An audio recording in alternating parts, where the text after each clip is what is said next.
বিসমিল্লাহির রহমানির রহিম। সুপ্রিয় শিক্ষার্থীবৃন্দ, সুস্থ আছো নিশ্চয়ই সবাই। আজকে আমরা নতুন একটা অধ্যায়ে যাচ্ছি। এই অধ্যায়টির নাম হলো একমাত্রিক সমস্যা। অর্থাৎ সরলতার খাতিরে আমরা ধরে নেব যে শুধুমাত্র এক্স অক্ষ বা শুধুমাত্র ওয়াই অক্ষ বা শুধুমাত্র জেড অক্ষ বরাবর কণাটি গতিশীল। এটা আমরা সমস্যাগুলো সম্পর্কে প্রাথমিক ধারণা পাবো, আর আমাদের হিসাবটা হবে তুলনামূলক অনেক সোজা। আমরা প্রথমে সরলতার খাতিরে সিম্পল প্রবলেমগুলো আমরা আগে আলোচনা করব, তারপরে ধীরে ধীরে জটিল থেকে জটিলতার আলোচনার দিকে যাব। এই চ্যাপ্টারটার নাম হলো একমাত্রিক সমস্যা। আমরা বললাম যে এখানে আমরা প্রথমে থেকেই ধরেই নেব যে বস্তুটি চলাচল করবে যে কোনো একটি মাত্র অক্ষ বরাবর। হতে পারে সেটি এক্স অক্ষ, হতে পারে ওয়াই অক্ষ, হতে পারে জেড অক্ষ।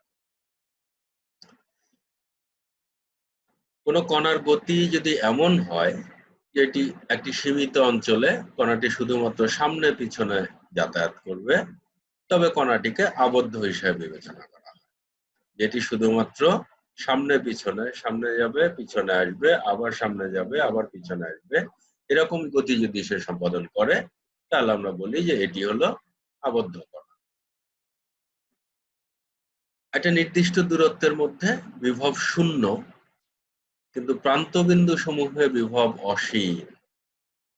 এই যে এখানে আমরা দেখাচ্ছি যে এই অঞ্চলটুকুর মধ্যে বিভব শূন্য, কিন্তু এই যে প্রান্তবিন্দু 0 আর এই যে অপর দিকের প্রান্তবিন্দু L, এই দুই বিন্দুতে বিভব অসীম। এরকম যদি হয়, এরূপ স্থানে চলাচলকারী কণাকে বলা হয় বাক্সে আবদ্ধ কণা। অর্থাৎ একটা নির্দিষ্ট অঞ্চলে বিভব থাকবে না, কিন্তু সেই অঞ্চলের বাইরে গেলে বিভবের পরিমাণটা হবে অনেক অনেক অনেক বড়। তাহলে সেই ক্ষেত্রে আমরা সেটাকে বলি বাক্সে আবদ্ধ কণা। আর যদি কণাটির গতি একমাত্রিক হয় তাহলে আমরা এটাকে বলি একমাত্রিক বাক্সে আবদ্ধ কণা।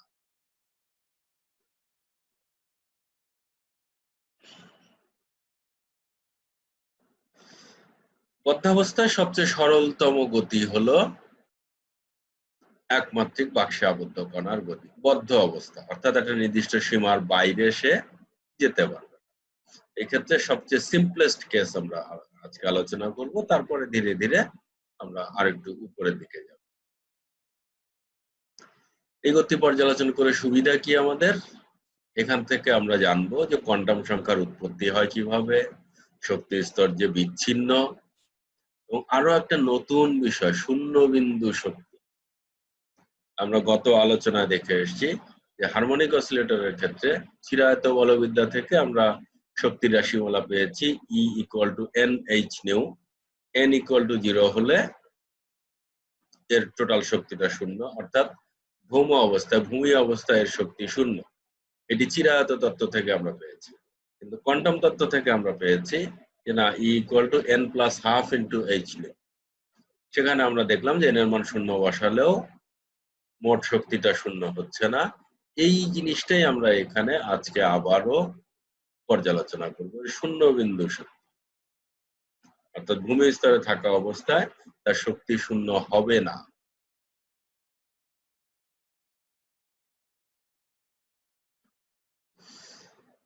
একটা বাক্সে আবদ্ধ আমরা বললাম। বাক্সে আবদ্ধ কখন আমরা বলি? যে একটা নির্দিষ্ট জায়গার মধ্যে বিভব শূন্য, কিন্তু তার বাইরে যেতে গেলে বিভবটা অসীম। শুধু বিভব আছে তাই নয়, বিভবটি অসীম। এরকম ক্ষেত্রে আবদ্ধ একটা কণাটাকে আমরা বলি বাক্সে আবদ্ধ কণা। বাক্সে আবদ্ধ m ভরের একটা কণার একমাত্রিক গতি বিবেচনা করি। কণাটির গতি ধরে নিচ্ছি আমরা x অক্ষ বরাবর। x = 0 থেকে x = L এর মধ্যে, এই সীমার মধ্যে, এইটুকুর মধ্যে বিভব শূন্য, কিন্তু এর বাইরে গেলেই বিভব রয়েছে। এখানে আমরা আরো একটা জিনিস ধরে নিচ্ছি যে এই সীমা থেকে এই কণাটি যখন অগ্রপশ্চাৎ গতিশীল হবে তখন এই সীমা থেকে সে প্রতিফলিত হবে, এবং এই প্রতিফলনটা বা সংঘর্ষটা ঘটবে স্থিতিস্থাপক সংঘর্ষ। এই স্থিতিস্থাপক সংঘর্ষের দরুন কণার উপরে যে বল কাজ করবে সেটি ছাড়া এই অঞ্চলের মধ্যে, সমগ্র এই অঞ্চলের মধ্যে কণার উপরে আর কোনো বল কাজ করছে না, এটি আমরা ধরে নিচ্ছি। বাক্সের অভ্যন্তরে সর্বত্র স্থিতিশক্তি শূন্য, কিন্তু বাক্সের দুই প্রান্তে বিভব তথা স্থিতিশক্তি অসীম। যদি এই অঞ্চলের মধ্যে কণাটা চলাচলে বাধ্য হয়, তাহলে কোয়ান্টাম বলবিজ্ঞানের নীতি অনুসারে বাক্সের বহিস্থ যে কোনো বিন্দুতে কণা প্রাপ্তির সম্ভাবনা শূন্য। এখানে খেয়াল করো, আবারও আমরা বলছি সম্ভাবনা। চিরায়ত হলে আমরা বলতাম যে কণা বাইরে থাকবেই না। যদি ক্লাসিক্যাল মেকানিক্স অনুযায়ী আমরা ব্যাখ্যা করতাম তাহলে বলতাম বাইরে কণা যেতে পারবে না। অথচ কোয়ান্টাম বলবিজ্ঞান আমরা বলছি কণা প্রাপ্তির সম্ভাবনা শূন্য। আমরা সমগ্র আলোচনাতেই দেখে আসছি যে আসলে কোয়ান্টাম বলবিজ্ঞান কখনোই সার্টেন কিছু বলে না, সে বলে প্রবাবিলিটি কত। কণার তরঙ্গ ফাংশন যদি সাই হয় তাহলে সাই স্টার সাই আমরা জানি যে কণা প্রাপ্তির সম্ভাবনা, এই সীমার বাইরে কণা প্রাপ্তির সম্ভাবনা হবে শূন্য। পাশের চিত্রকে এর আকারের কারণে অসীম গভীরতার বর্গাকৃতি বিভব কূপও বলা হয়। বর্গাকৃতি বিভব কূপ, আমাদের গ্রাম অঞ্চলে যে কূপগুলো দেখা যায়, দুই পাশে উঁচু, মাঝখানে নিচু থেকে আমরা পানি তুলি, সেই কারণে এই আকৃতির কারণে এটাকে আমরা বলে থাকি বর্গাকৃতি বিভব কূপ। বাক্সের মধ্যে v=0 অঞ্চলে, অর্থাৎ এই বাক্সের ভিতরের অঞ্চলে এক্স অক্ষ বরাবর গতির জন্য শ্রোডিঙ্গারের সময় অনির্ভর সমীকরণ, আমরা বলছি সময় অনির্ভর সমীকরণ, অর্থাৎ টি এর উপরে নির্ভরশীল থাকবে না। আবার এখানে যেহেতু বিভব শূন্য, ফলে সাধারণ সমীকরণে বিভবের যে রাশিমালাটি থাকে, বিভবের যে পদটি থাকে সেই পদটিও এখানে থাকবে না। আমাদের সমীকরণটা সরাসরি এসে দাঁড়াচ্ছে এরকম। এটাকে আমরা একটু সরলীকরণ করে এরকম ভাবে লিখতে পারি, এইটুকুকে যদি আমরা একটা কিছু ধ্রুবকের সমান ধরি, কারণ এখানে সবগুলো রাশি ধ্রুব রাশি, ফলে একটা ছোট্ট ধ্রুবক বা একটা প্রতীক দিয়ে যদি এটাকে প্রকাশ করি, এটাকে আমরা বলছি কে স্কোয়ার, যেখানে কে স্কোয়ার ইকুয়াল টু এত। যখন এম আর এইচ কার তো ধ্রুব রাশি, প্ল্যাঙ্কের ধ্রুবক, এম কণাটার ভর সেটিও ধ্রুব রাশি, ফলে শক্তি যদি নির্দিষ্ট হয়, একটা নির্দিষ্ট কণার জন্য, নির্দিষ্ট শক্তির কণার জন্য কে এর মানটাও নির্দিষ্ট। এই রকম যে সমীকরণ, এটি কিন্তু একটি ব্যবকলনীয় সমীকরণ আমরা পাচ্ছি। এই ব্যবকলনীয় সমীকরণগুলোর সমাধান কি আকারের হবে সেটি আমরা গণিত থেকে জেনে এসেছি। গণিতে আমরা ব্যবকলনীয় সমীকরণ এবং তার সমাধান একটি চ্যাপ্টার পড়েছি। এই চ্যাপ্টারে এই আকারের সমীকরণের সেকেন্ড অর্ডার ডিফারেনশিয়াল ইকুয়েশন এবং তার এখানে প্লাস বা প্লাস থাকলে সমীকরণ কি সমাধান কি ধরা হয়, মাইনাস থাকলে সমাধান কি ধরা হয়, এই জিনিসগুলো আমরা গণিতে পড়ে এসেছি, সেই ধারণাগুলো এখানে আমরা ব্যবহার করি। এই সমীকরণের যে সাধারণ সমাধান, যখন প্লাস থাকছে del 2 psi by del x2 plus K square x, এর সাধারণ সমাধানটাকে আমরা এরকম করে লিখে থাকি, অথবা অনেক সময় আমরা a e to the power minus i k x imaginary term দিয়ে আমরা লিখে থাকি। দুটোই আমরা লিখে থাকি। আসলে ওইটা থেকে e to the power i theta কে যদি আমরা অয়লারের সূত্র অনুসারে ভাঙি, তাহলে সমীকরণটি এরকম আসে। এই জন্য আমরা আর একটা লাইন বেশি না করে সরাসরি এই সমীকরণটাকেই ধরে নিচ্ছি। এখানে এ এবং বি এরা দুজন ধ্রুব রাশি। আর সীমা শর্তগুলো কিরকম আমরা বলে আসছি, যে যেহেতু এই যে বিভব কূপ, যেটা কূপের এই পাশেও আমরা বললাম যে কোয়ান্টাম বলবিজ্ঞান অনুসারে x=0 সীমাতেও, 0 সীমার বাম পাশেও কণা পাওয়ার সম্ভাবনা শূন্য, আবার x=l সীমার ডান পাশেও কণা পাওয়ার সম্ভাবনা শূন্য। কণা পাওয়ার সম্ভাবনা সাই স্টার সাই, সাই যদি 0 না হয় তাহলে সাই স্টার সাই 0 হওয়ার সুযোগ থাকছে না। সেই জন্য আমরা বলছি যে x=0 তে আমার তরঙ্গ ফাংশন শূন্য, তেমনি আবার x= যখন l তখন আমার তরঙ্গ ফাংশন শূন্য। তাহলে এই দুটো হচ্ছে আমার সীমানা শর্ত, বাউন্ডারি কন্ডিশন আমরা ইংরেজিতে বলে থাকি। এই 2 নম্বর সমীকরণে আমরা যদি এই প্রথম শর্তটা প্রয়োগ করি, প্রথম শর্তটা যদি আমরা প্রয়োগ করি 2 নম্বর সমীকরণে, তাহলে আমরা কি পাই এখানে দেখা যাক। যেহেতু সাই শূন্য হবে, x = 0 তে সাই শূন্য, তাহলে 0 = এরপর এখানে আমরা বসাচ্ছি, এটার পরিবর্তে আসছে 0, a sin k * 0 + b cos k * 0।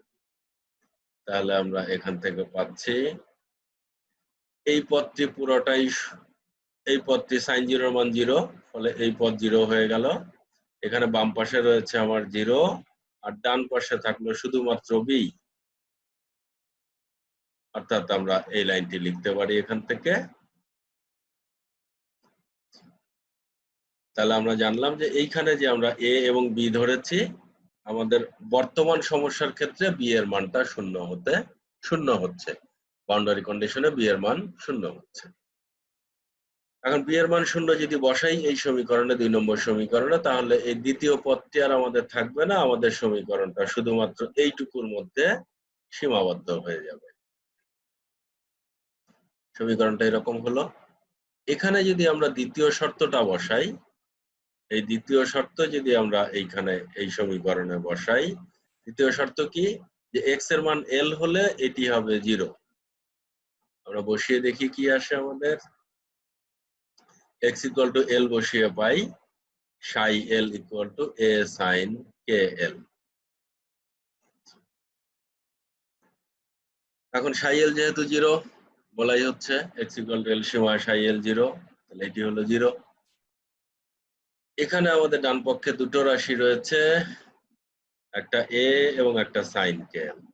আমরা সেই নিচু ক্লাসে যে ধারণা পেয়ে এসেছি, দুটো রাশির গুণফল 0 হলে হয় এই রাশিটি 0 অথবা এই রাশিটি 0। এই রাশিটি যদি আমরা 0 বিবেচনা করি, এ ছিল ধ্রুবক, আমরা বলেছি এ ছিল ধ্রুবক, এ কে যদি আমরা 0 বিবেচনা করি, তাহলে এই টার্মটাও বা এই অংশটাও 0 হয়ে যায়। আর এই অংশটা 0, আবার আমরা আগেই পেয়ে এসেছি b ও 0।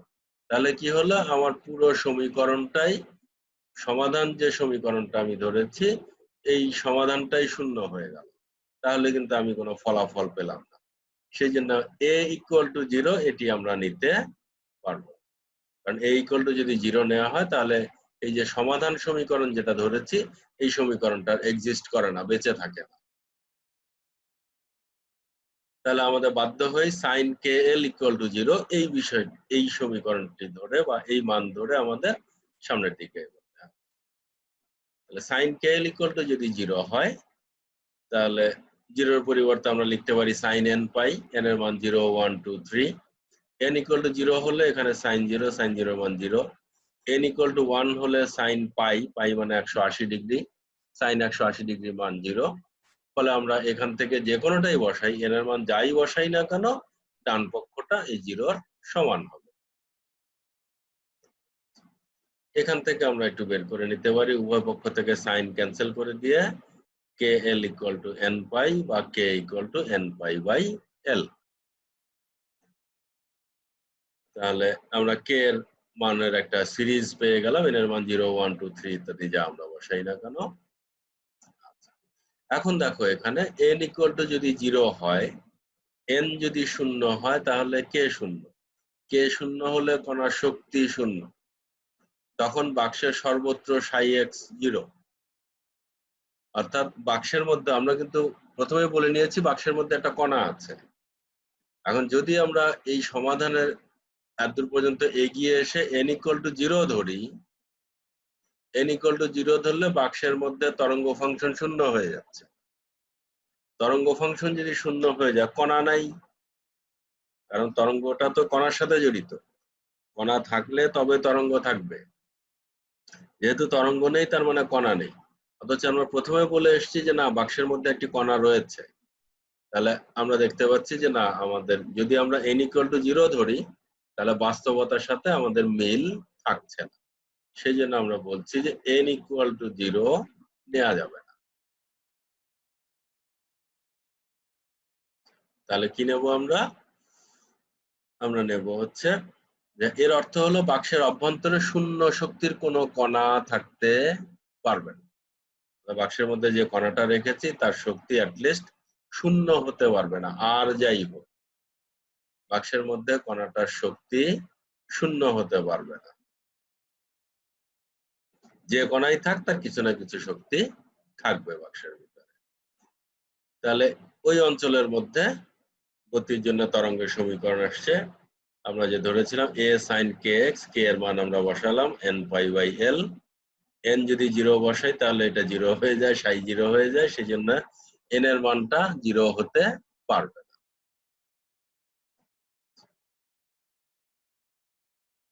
এখন k এর মান আবার আমরা প্রথমেই ধরে এসেছি যখন শ্রোডিঙ্গারের সমীকরণ ধরেছিলাম, সেখানে আমরা আজকের সমস্যার জন্য k এর মান ধরে এসেছি। এটা আবার পরবর্তীতে এসে k এর মান আরেকটা মান পেলাম n pi by l।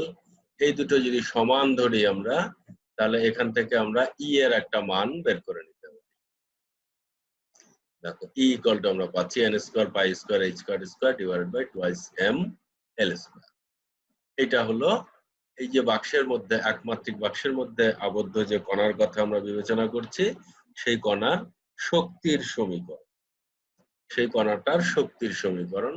এখানে আবারও আমরা দেখছি যদি n ইকুয়াল টু 0 ধরি, যদি n ইকুয়াল টু 0 ধরি তাহলে কণাটার শক্তি 0 হয়ে যাচ্ছে। n এর মান 1 বসালে কণার শক্তি হবে এটা, n এর মান 2 বসালে এটা, 3 বসালে এটা। যদি আমরা এই মানগুলো একটু খেয়াল করি তাহলে দেখি যে এই টার্মটা কমন আছে প্রত্যেকটা রাশিমালাতে, এইটুকু কমন আছে। তার সাথে আমাদের রয়েছে n ইকুয়াল টু 1 এর জন্য এসছে 1 স্কয়ার, n ইকুয়াল টু 2 এর জন্য এসছে 2 স্কয়ার, n ইকুয়াল টু 3 এর জন্য এসছে 3 স্কয়ার। তাহলে আমরা এটাকে কমনলি বলতে পারি, সাধারণভাবে বলতে পারি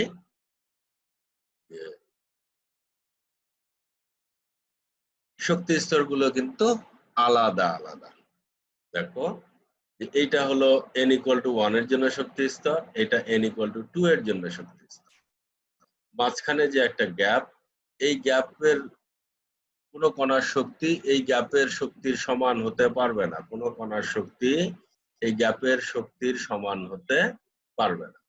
তার মানে কণাটার হয় এই পরিমাণ শক্তি থাকবে, না হলে এই পরিমাণ শক্তি থাকবে, অথবা এই পরিমাণ শক্তি থাকবে।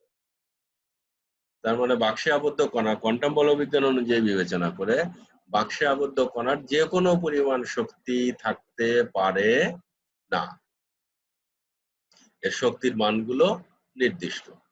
এখানে আমরা এইচ কাটটাকে ভেঙে h/2 পাই যদি লিখি, সেই ফর্মে যদি লিখি তাহলে আমরা এই সমীকরণ থেকে এই সমীকরণে আসতে পারি। Just H cut equal to h/2 পাই বসালে এই সমীকরণ থেকে এই সমীকরণে আসছি। এখানে যেহেতু এই সবগুলো ধ্রুব রাশি, n স্কয়ারটা n এর মান 1 হলে একরকম, 2 হলে 4 গুণ, 3 হলে 9 গুণ, ফলে আমরা বলছি যে বাক্সের মধ্যে যে কণাটা রয়েছে তার শক্তিগুলো আলাদা আলাদা। কন্টিনিউয়াস কোনো শক্তি বা যে কোনো মানের শক্তি তার থাকতে পারবে না, ভিন্ন ভিন্ন শক্তি থাকবে। তাহলে কণার সর্বনিম্ন শক্তি স্তর যেটা n ইকুয়াল টু 1, তার জন্য আমরা পাচ্ছি এরকম একটা শক্তি। n এর ভিন্ন ভিন্ন মানের জন্য আমরা দেখেই আসলাম যে প্রথমটা ছিল 1 স্কয়ার, দ্বিতীয়টা ছিল 2 স্কয়ার, তৃতীয়টা ছিল 3 স্কয়ার, অর্থাৎ n স্কয়ারের।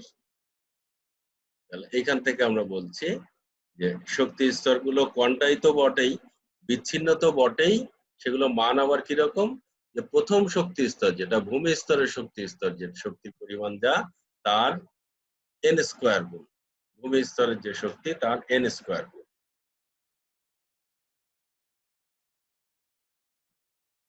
সমীকরণ অনুসারে কণাটির ভিন্ন ভিন্ন শক্তি পাওয়া যাবে যা অবিচ্ছিন্ন নয় বা ধারাবাহিক নয়, অর্থাৎ যে কোনো শক্তি থাকতে পারবে না, নির্দিষ্ট কিছু শক্তি কেবল থাকতে পারবে। আমরা হিসাব করব পর পর দুটো শক্তি স্তরের শক্তির মধ্যে পার্থক্য। একটা হলো n-তম স্তর, আর একটা হলো n+1-তম স্তর। তাদের মধ্যে শক্তির পার্থক্য হচ্ছে আমার এরকম। এই en, এই যে শক্তি en এর সাথে সংশ্লিষ্ট যে তরঙ্গ ফাংশন psi n, সেটাকে বলা হয় কণার আইগেন ফাংশন। শক্তির সাথে সংশ্লিষ্ট যে তরঙ্গ ফাংশন সেটাকে বলছি কণার আইগেন ফাংশন। আর এই যে en এর সাথে যে এনটা জড়িত আছে, এই এনটাকে আমরা বলছি শক্তি স্তরের কোয়ান্টাম সংখ্যা, n = 1 2 3 ইত্যাদি।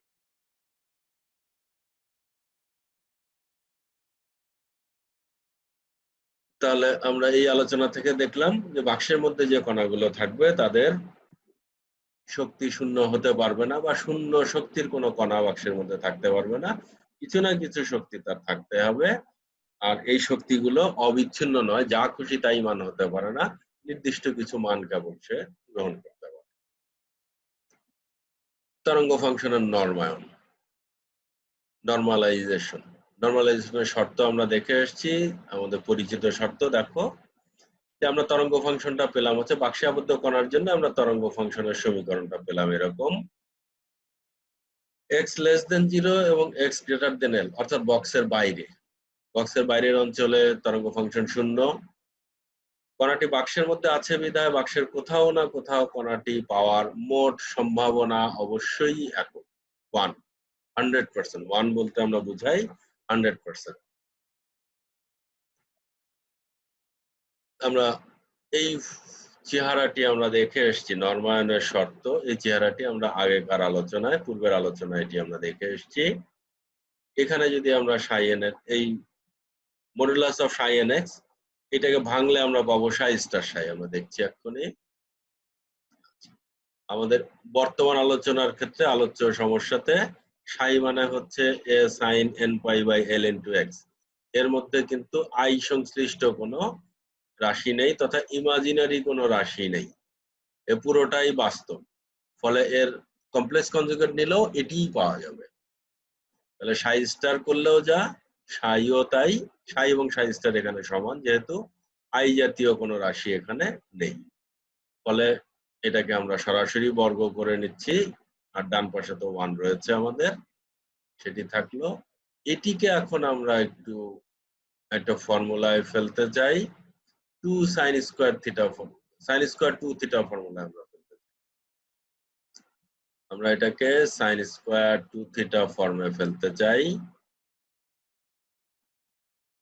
sin square 2 theta ফর্মে ফেলার জন্য আমরা কি করব, যে এখানে একটা 2 দেব আর এখানে বাইরে একটা 2 দেব।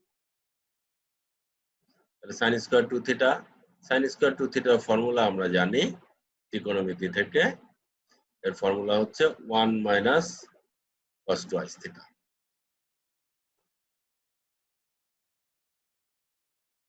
sin square হলো 1 minus cos twice theta, 2 sin square theta equal to 1 minus cos twice theta। এটাকে যদি আমরা ভেঙে নিয়ে হাফটাকে বাইরে নিয়ে আসা হলো, এটাকে ভেঙে নিয়ে যদি আমরা এইটাকে আলাদা ইন্টিগ্রেশন করি, এটাকে আলাদা ইন্টিগ্রেশন করি, এটাকে আলাদা ইন্টিগ্রেশন করি, তাহলে জাস্ট ভেঙে নিলাম, আমরা ইন্টিগ্রেশন এখনো করিনি, করা হবে।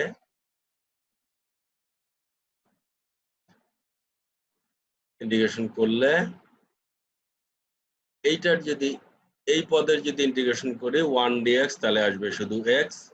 আর এই পদে যদি ইন্টিগ্রেশন করি আমরা, তাহলে সাইন কে ইন্টিগ্রেশন করলে আসবে cos, সরি cos কে ইন্টিগ্রেশন করলে আসবে সাইন।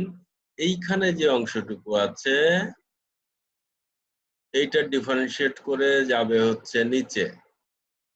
তোমরা জানো এটা গণিত থেকে আমরা পেয়েছি, এর ধারণাগুলো আমরা পেয়েছি, বহুবারই প্র্যাকটিস করা হয়েছে গণিতে।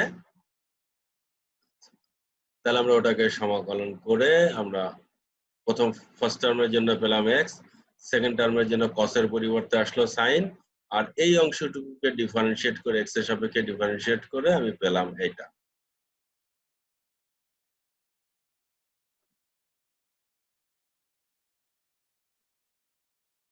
এখন sin পদটি উভয় সীমায় শূন্য, x এর মান 0 হলে, x এর মান যদি 0 বসাই তাহলে এইটুকু 0, sin 0 মান 0। আবার x এর মান যদি l বসাই তাহলে l ক্যান্সেল হয়ে যায় 2n পাই, sin 2n পাই এর মানও 0। ফলে দুই জায়গাতেই, এই দুটো সীমাতেই, এইখানে এবং এইখানে এই টার্মটা 0 হয়ে যাচ্ছে। এই টার্ম 0 মানে আসলে সেকেন্ড টার্ম পুরোটাই 0, থাকলো শুধু আমাদের x। এর যদি আমরা মান বসাই তাহলে L-0 আসবে, সেখান থেকে আমরা সরাসরি এরকম লিখতে পারি। তাহলে আমরা পাচ্ছি a = √2/L, a = √2/L। এই যে আমরা a ধ্রুবকের মানটি পেলাম, a ধ্রুবকের মান যদি এখন আমরা সাই এর সমীকরণে বসাই, যেখানে a ধরে এসেছিলাম আমরা, তাহলে আমরা পাচ্ছি sin(x) = √2/L sin nπ/L into x। তাহলে এটি হচ্ছে আমাদের বাক্সে আবদ্ধ কণার জন্য তরঙ্গ ফাংশনের মূল চেহারা। বাক্সে আবদ্ধ কণার জন্য তরঙ্গ কোয়ান্টাম বলবিজ্ঞান অনুযায়ী তরঙ্গ ফাংশনের চেহারা বা আকৃতি।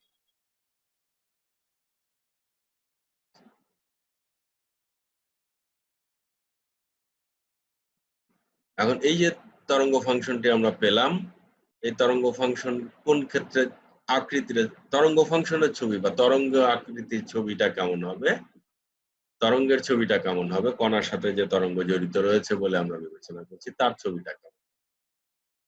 যখন আমরা ধরবো n = 1, n = 1 এর জন্য x = 0 x = L বিন্দুতে একটা করে নিস্পন্দ বিন্দু বিদ্যমান। নিস্পন্দ বিন্দু আমরা জানি সুস্পন্দ নিস্পন্দ।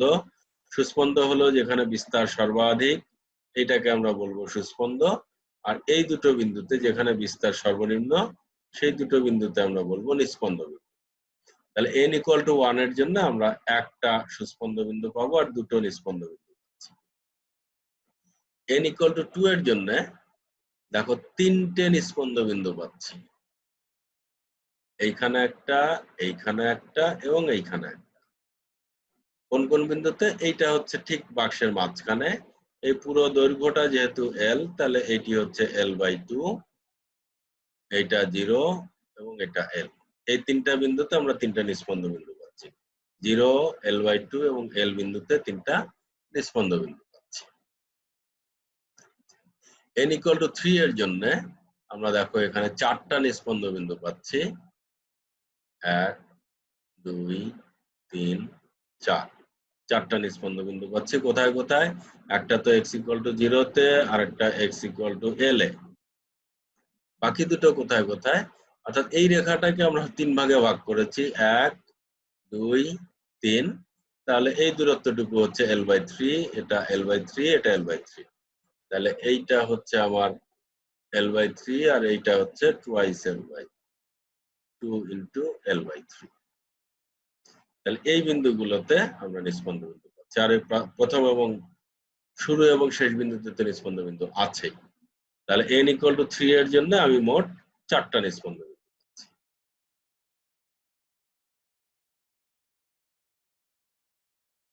অভিলম্বিকতা, বাক্সে আবদ্ধ কণার তরঙ্গ ফাংশনের অভিলম্বিকতা।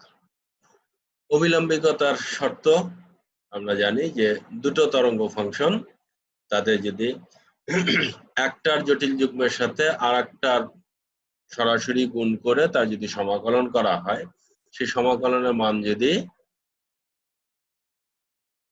অর্থাৎ এই শর্তটা যদি তারা মেনে চলে, আচ্ছা আপাতত আমরা দুটো শক্তির জন্য দুটো তরঙ্গ ফাংশন আমরা ধরে নিচ্ছি। ধরা যাক em শক্তির জন্য তরঙ্গ ফাংশন ψm আর en শক্তির জন্য তরঙ্গ ফাংশন ψn। ψm কে যেহেতু আমরা এরকম করে লিখে থাকি,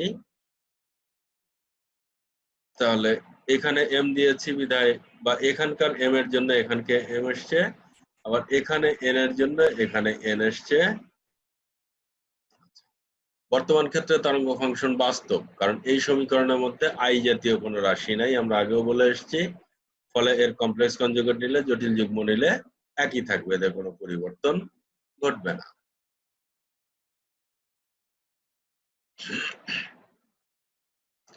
m আর n যদি সমান না হয়, অর্থাৎ দুটো শক্তি সমান হলো না, তাহলে তরঙ্গ ফাংশন দুটো সমান হবে না। সেক্ষেত্রে আমাদের পরিস্থিতি কি হবে আমরা একটু ক্যালকুলেশন করি। সমগ্র বাক্সের মধ্যে, পুরো সীমার মধ্যে, 0 থেকে L সীমার মধ্যে ψm * ψn dx, এইটি ক্যালকুলেশন করে আমরা পাচ্ছি।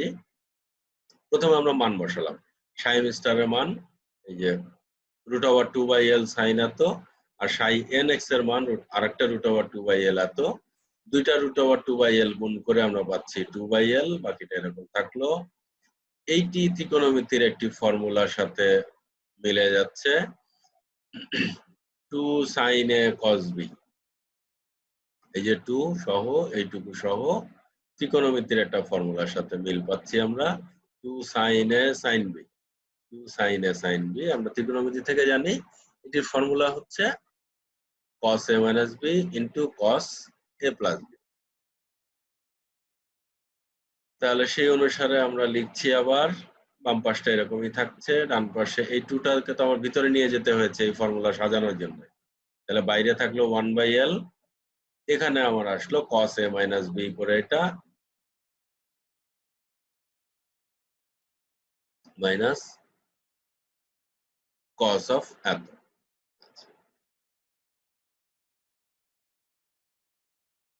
এইখানে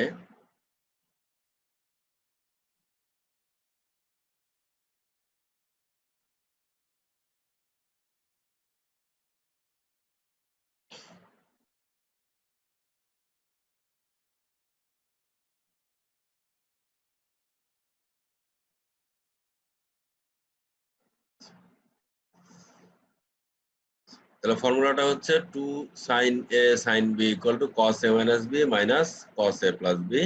সেখান থেকে আমরা এরকম পেলাম। এটাকে যদি আমরা সমাকলন করি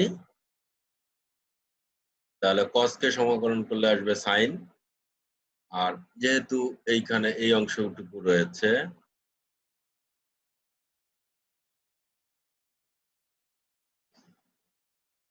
এই পুরাটাকে ব্যবকলন করলে, এক্স এর সাপেক্ষে ব্যবকলন করলে আমরা ভিতরের অংশটুকু পাবো, সেটি আসবে নিচে। সমাকলন করলে ওইটুকু আসবে নিচে, সেই নিচ থেকে উল্টে গেলে আমাদের এরকম আসবে।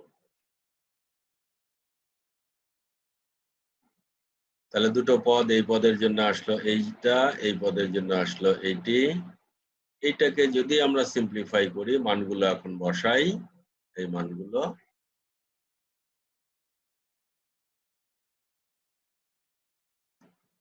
বসিয়ে দেখা যাচ্ছে যে ডান পাশে পুরোটাই শূন্য হয়ে যাচ্ছে। এইখানে যদি আমরা বসাই তাহলে দেখো, যদি আমরা এক্স এর মান 0 বসাই তাহলে এটা sin 0 আসে, sin 0 তো 0 বটেই, এটাও 0 আসবে।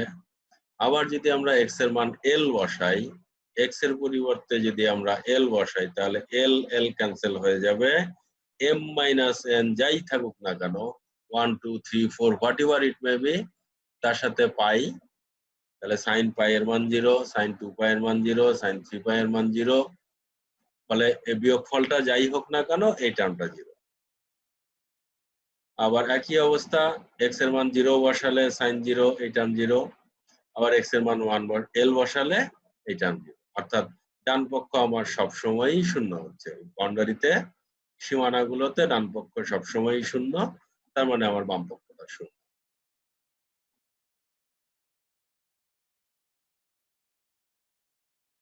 এখন এইটি হলো আমাদের অভিলম্বিকতার শর্ত। আমরা ভেক্টরের ক্ষেত্রে যেমন জানি যে দুটো ভেক্টরের ডট গুণফল যদি 0 হয় তাহলে ভেক্টর দ্বয় পরস্পর লম্ব।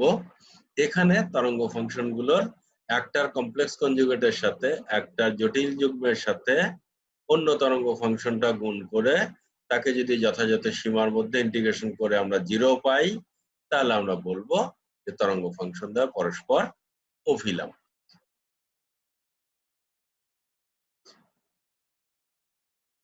তাহলে এখানে আমরা দেখলাম যে এই যে বাক্স আবদ্ধ কণা, এই বাক্সে আবদ্ধ কণার তরঙ্গ ফাংশন গুলো পরস্পর অভিলম্ব। আচ্ছা, এখন কোন সীমার মধ্যে? যে আপাতত আমাদের বাক্সের মধ্যে 0 থেকে l সীমার মধ্যে তরঙ্গ ফাংশন দুটো অভিলম্ব। আবার একটু আগেই আমরা দেখে এসেছি যে ওই একই সীমার মধ্যে 0 থেকে l সীমার মধ্যে তরঙ্গ ফাংশন গুলো নরমায়িত।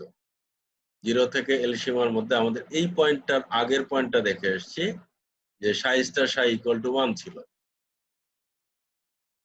এবং সেইটা ধরেই সাই স্টার সাই ইকুয়াল টু 1 ধরে আমরা এই যে a এর মানটা বের করেছি, a ইকুয়াল টু √2/l, এটা বের করলাম আমরা কোত্থেকে, যে এটাকে তরঙ্গ ফাংশনটাকে নরমালিত ধরে নিয়ে, অর্থাৎ সাই star Sai equal integration Sai star Sai equal to 1 এটি ধরে নিয়ে আমরা বের করলাম। তাহলে যেহেতু দুটো শর্ত একই সাথে থাকছে তার, যে এরা অভিলম্বিক, সাই এম এবং সাই এন এরা পরস্পর অভিলম্বিক, আবার এরা নরমায়িত, দুটো বৈশিষ্ট্য যখন থাকে তখন আমরা একসাথে বলি অভিনর্মী। অভিলম্বিক এবং নরমায়িত তখন আমরা বলি অভিনর্মী। কোন সীমার মধ্যে? 0 থেকে এল সীমার মধ্যে আপাতত বলছি। তারপরে আসছি আবার যে যেহেতু ওই সীমার বাইরে তরঙ্গ ফাংশনই নেই, এই যে বাক্সটা আমরা ধরেছি এর বাক্সের মধ্যে একটা কিছু তরঙ্গ ফাংশন আছে, what ever it may be, এর বাইরে তরঙ্গ ফাংশনই নাই, ফলে আমরা পুরো সীমার মধ্যে এটাকে অভিলম্বিক বলতে পারি। যে সুতরাং এগুলো -ইনফিনিটি থেকে +ইনফিনিটি সীমার মধ্যে অভিলম্ব।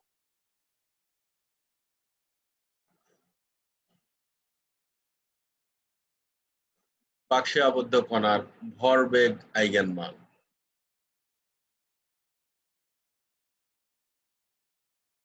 আমরা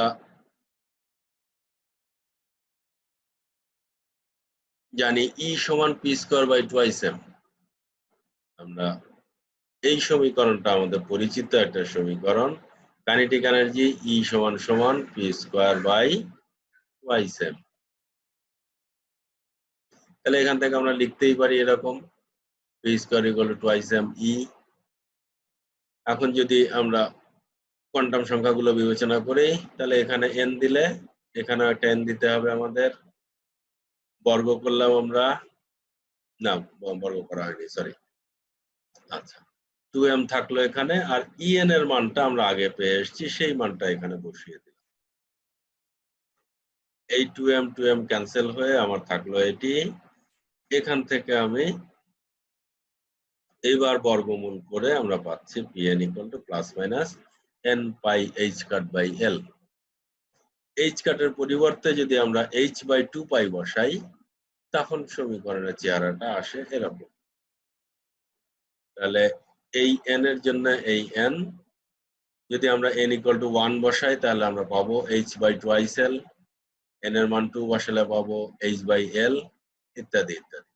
তাহলে এখান থেকেও দেখছি আমরা কণার ভরবেগের আইগেন মান সমূহ বিচ্ছিন্ন। আমি কিন্তু কন্টিনিউয়াস কোনো মান পাচ্ছি না, আলাদা আলাদা মান পাচ্ছি। অর্থাৎ ভরবেগের, বাক্সে আবদ্ধ কণার যে কোনো পরিমাণ ভরবেগ হতে পারে না। শক্তি যেমন যে কোনো পরিমাণ হতে পারে না, ভরবেগটাও তেমনি যে কোনো পরিমাণ হতে পারবে না। পরপর দুটি শক্তি স্তর সংশ্লিষ্ট ভরবেগ আইগেন মানের পার্থক্য হচ্ছে h/2l। আর প্লাস মাইনাস চিহ্ন আমাকে বলে দিচ্ছে যে কণাটি বিভব বাক্সের মধ্যে সামনে পিছনে চলাচল করছে। এটা আমরা গোড়াতেই ধরে নিয়েছি যে কণাটা শুধুমাত্র সামনে যাবে, পিছনে আসবে, অর্থাৎ শুধুমাত্র এর গতি এক্স অক্ষের মধ্যে সীমাবদ্ধ, অন্য কোনো অক্ষে বরাবর এর কোনো গতি নেই।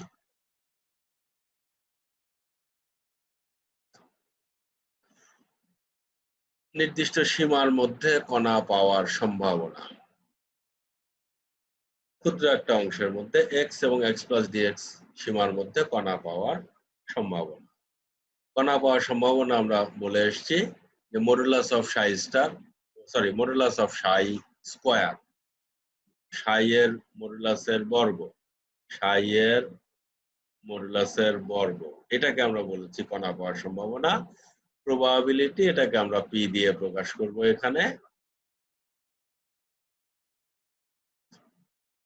কোয়ান্টাম বলবিদ্যা অনুসারে x অবস্থানে ক্ষুদ্র dx দূরত্বের মধ্যে কণা পাওয়ার সম্ভাবনা হচ্ছে এই যে সাই স্টার।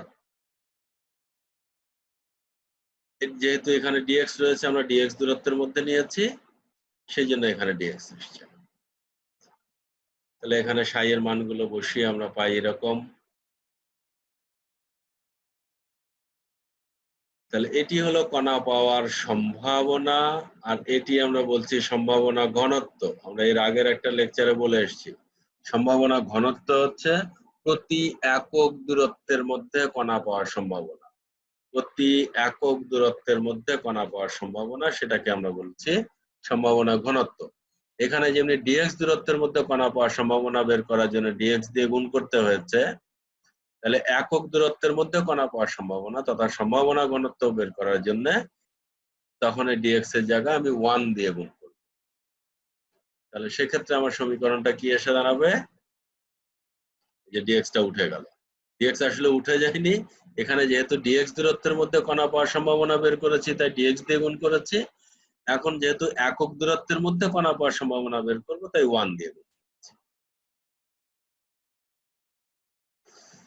সম্ভাবনা ঘনত্ব সর্বোচ্চ হতে গেলে এটার মান কখন ম্যাক্সিমাম, আমরা আগেও এই ধারণা আমাদের রয়েছে যে এই টার্মটার মান যদি ম্যাক্সিমাম হয় তাহলে এই পিএক্সটা হবে ম্যাক্সিমাম। মানে এইটা যদি আমরা ম্যাক্সিমাম ধরি তাহলে তখন কি হবে, তখন দেখানো যায় যে n পাই এক্স এইটুকুর মান যদি π/2, 3π/2, 5π/2 ইত্যাদি হয় তাহলে সেক্ষেত্রে কণা পাওয়ার সম্ভাবনাটা হবে সর্বোচ্চ। তাহলে এখান থেকে আমরা x এর মানটা বের করে নিতে পারছি l/2n, 3 × l/2n, 5 × l/2n। তার মানে কিন্তু দেখো সব বেজোড় গুণিত। x এর মান যদি l/2n এর বেজোড় গুণিতক হয় সেই সমস্ত বিন্দুতে কণা পাওয়ার সম্ভাবনা সর্বাধিক থাকছে। আমরা এটাকে ছবির মাধ্যমে যদি প্রকাশ করি, আমরা দেখে এসেছি যে এইটি ছিল কিসের ছবি, আমাদের যে নিস্পন্দ বিন্দুগুলোর ছবি।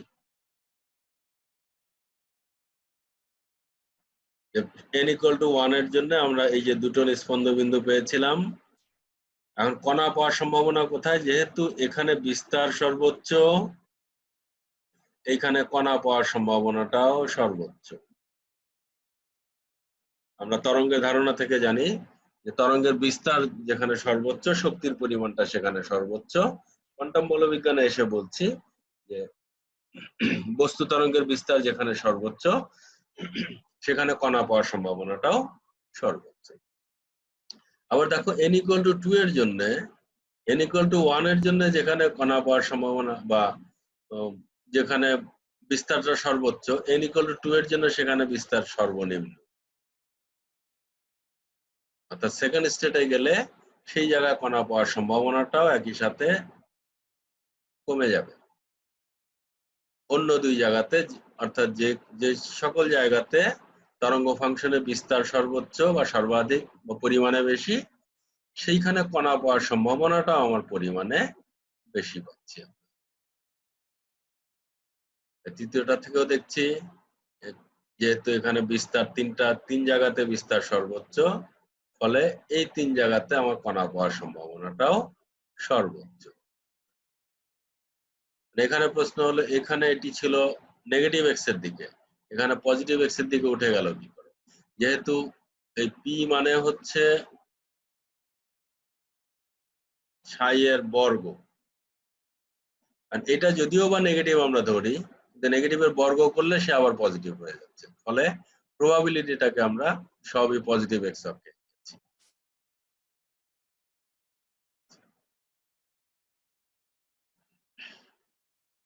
তাহলে এই যে যা আমরা বললাম সেই জিনিসগুলো এখানে লেখা রয়েছে যে n = 1 অবস্থায় কণা পাওয়ার সর্বোচ্চ সম্ভাবনা হচ্ছে এই যে মধ্যবিন্দুতে x = l/2, n = 2 হলে এই যে l/4 এবং 3l/4, n = 3 হলে l/6, 3l/6 এবং 5l/6 এ কণা পাওয়ার সম্ভাবনা সবচেয়ে বেশি।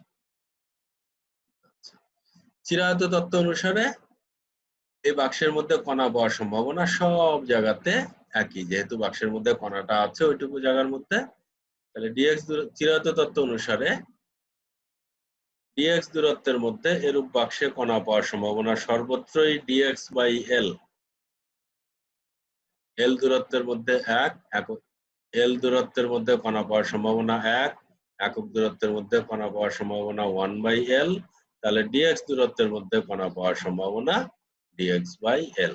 চিরায়ত তত্ত্ব অনুসারে এটি যে বিন্দুতেই আমি হিসাব করি সব বিন্দুতে এটি একটাই মান, কিন্তু কোয়ান্টাম বলবিজ্ঞান অনুসারে কণা পাওয়ার সম্ভাবনা বিভিন্ন বিন্দুতে বিভিন্ন রকম।